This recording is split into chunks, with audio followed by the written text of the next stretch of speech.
Em uma sala, 4 ou 5 homens se encontravam em uma sala debatendo sobre questões de alma. 4 ou 5, pois um deles não participava do debate, apenas pensava e cochilava. Discordo completamente. Essa é minha opinião. Pensando bem, talvez o senhor tenha razão. Por qual motivo você acha isso? Nos dê uma opinião clara e conjectura. Bom, como todos sabem, eu não discuto. Mas se querem ouvir-me calado, posso contar-lhes um caso da minha vida em que ressalta a mais clara demonstração acerca da matéria de que se trata. Em primeiro lugar, não há uma só alma, há duas. Duas? Nada menos de duas almas. Cada criatura humana traz duas almas consigo, uma que olha de dentro para fora, outra que olha de fora para dentro. Espantem-se à vontade, podem ficar de boca aberta, dar de ombros, tudo, não admito réplica. Se me replicarem, acabo o charuto, e vou dormir. A alma exterior pode ser um espírito, um fluido, um homem, muitos homens, um objeto, uma operação. Está claro que o ofício dessa segunda alma é transmitir a vida, como a primeira. As duas completam um homem, que é metafisicamente falando, uma laranja.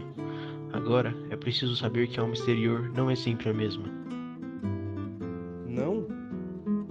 Não, senhor. Muda de natureza e de estado. Não aludo a certas almas absorventes, como a pátria, com a qual disse o Camões que morria, e o poder, que foi a alma exterior de César e de Cromwell. São almas enérgicas e exclusivas, mas há outras, embora enérgicas, de natureza mutável. Há cavalheiros, por exemplo, cuja alma interior, nos primeiros anos, foi um chocalho, um cavalinho de pau, e mais tarde, uma provedoria de irmandade. Suponhamos, pela minha parte, conheço uma senhora, na verdade gentilíssima, que muda de alma exterior 5 a 6 vezes por ano, durante a estação lírica e a ópera. Cessando a estação, a alma exterior substitui-se por outra, um concerto, um baile do cassino, a Rua do Ouvidor, Petrópolis. Perdão. Essa senhora quem é? Essa senhora é parenta do diabo e tem o mesmo nome, chama-se Legião, e assim outros mais casos. Eu mesmo tenho experimentado essas trocas. Não as relato porque iria longe. Restringe-me no episódio de que lhes falei, um episódio dos meus 25 anos.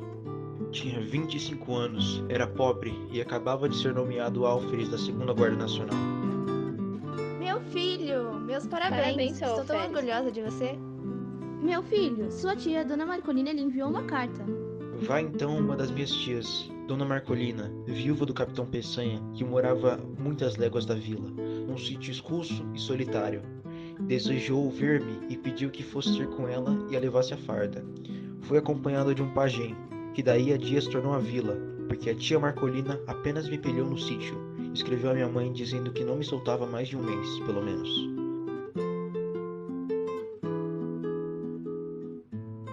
Tia, pode me chamar de Joãozinho como dantes. Claro que não. Você é o senhor Alferes. Parabéns, seu Alferes.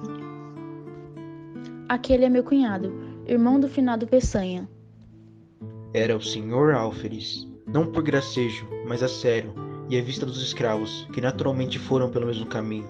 Na minha mesa tinha eu o melhor lugar e era o primeiro servido.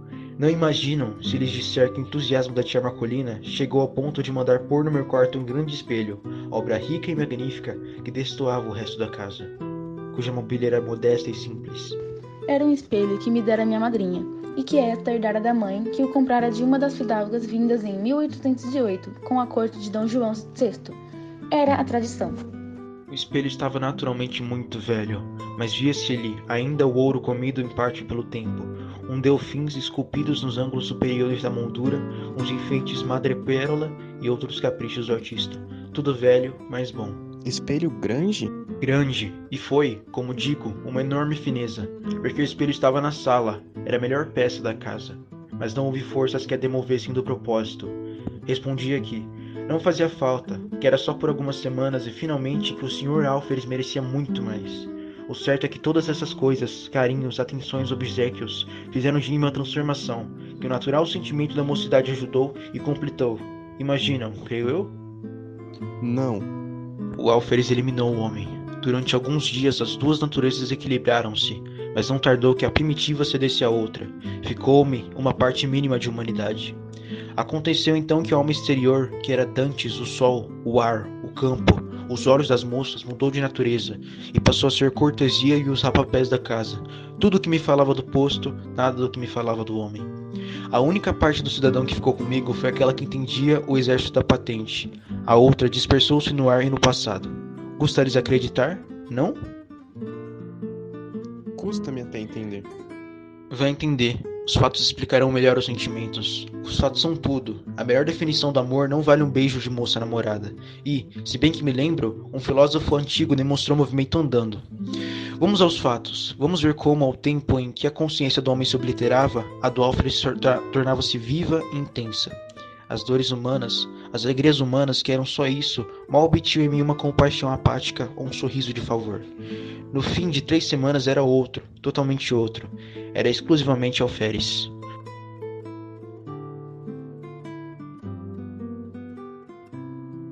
Sua filha, que é casada com um lavrador, está mal e à morte. Ó céus, cunhado, venha comigo. Seu alferes tome conta do sítio. Adeus, sobrinho. Adeus, alferes. Mas o certo é que fiquei só. Uns poucos escravos da casa, confesso-lhes que desde logo senti uma grande opressão. Alguma coisa semelhante ao feito de 4 paredes de um cárcere, subitamente levantadas em torno de mim.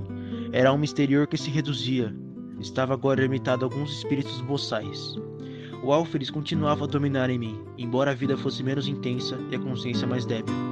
Os escravos punham uma nota de humildade nas suas cortesias, de que certa maneira compensava a afeição dos parentes e a intimidade doméstica interrompida. Notei mesmo, naquela noite, que eles redobravam de respeito, de alegria, de protestos. Um concerto de louvores e profecias, que me deixou estático. Ah, pérfidos! Mal podia eu suspeitar a intenção secreta dos malvados.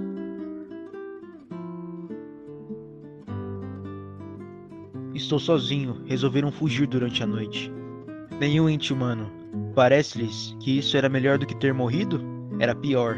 Não por medo, juro-lhes que não tinha medo. Era um pouco atrevidinho. Tanto que não senti nada durante as primeiras horas. Fiquei triste por causa do dano causado à tia Marcolina.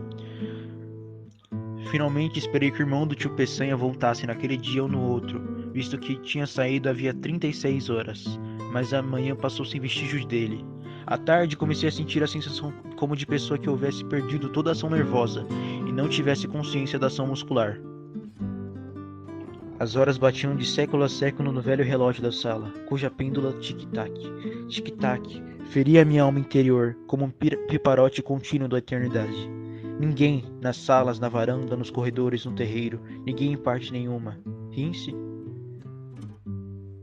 O sono me dava alívio, não pela razão comum de ser irmão da morte, mas por outra. Acho que posso explicar assim esse fenômeno.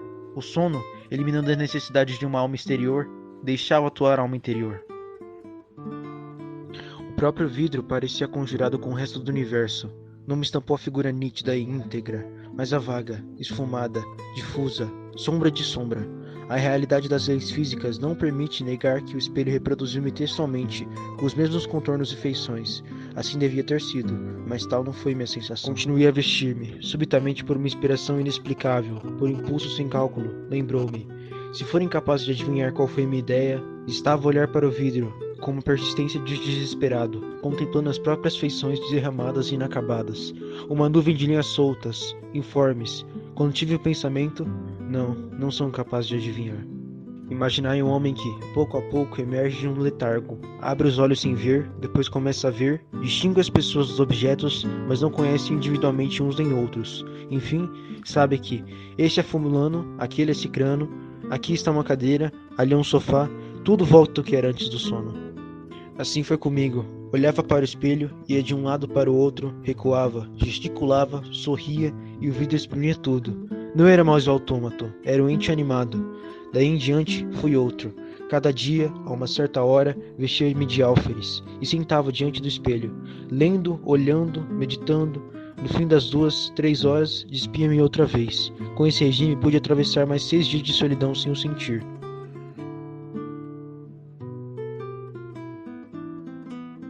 Quando os outros voltaram a si, o narrador tinha descido as escadas.